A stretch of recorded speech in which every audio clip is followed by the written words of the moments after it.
Good morning. We'll go ahead and get started. Our entire country has been closely following the President and First Lady's COVID-19 diagnosis. Our thoughts and prayers continue to go out to them and their entire team at the White House as they keep our country running while managing their own health. It's, however, a good reminder for all of us that none of us live in a bubble, not even the President of the United States. COVID-19 has the ability to reach all of us, which is why we've taken this virus seriously since the first day that it came to Iowa.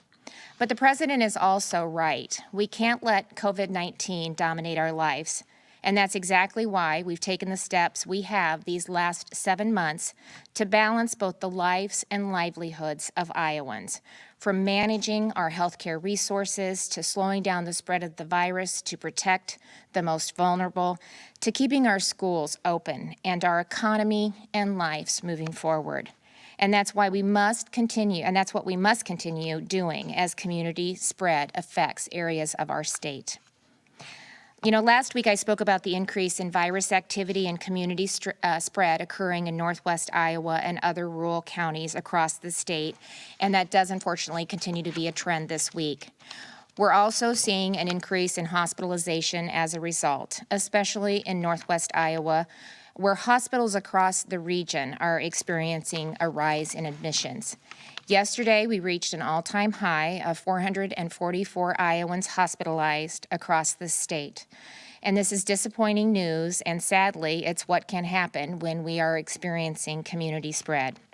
So even though positive cases are more evenly distributed across age groups in many areas where virus activity is high, it's the vulnerable population that remains most impacted.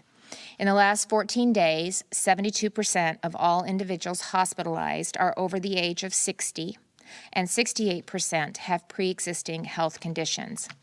Yesterday, my team, and I know the Department of Public Health is also doing this, but my team spoke with healthcare providers across the state to better understand the situation on the ground.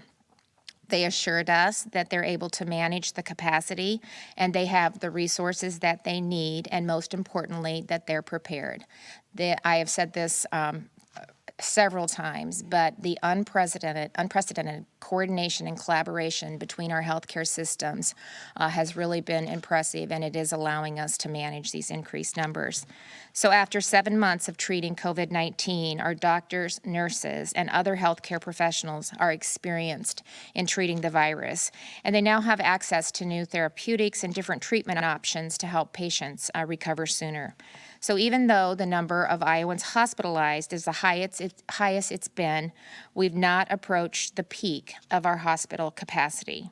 Our healthcare system in Iowa is strong, and for that we are grateful.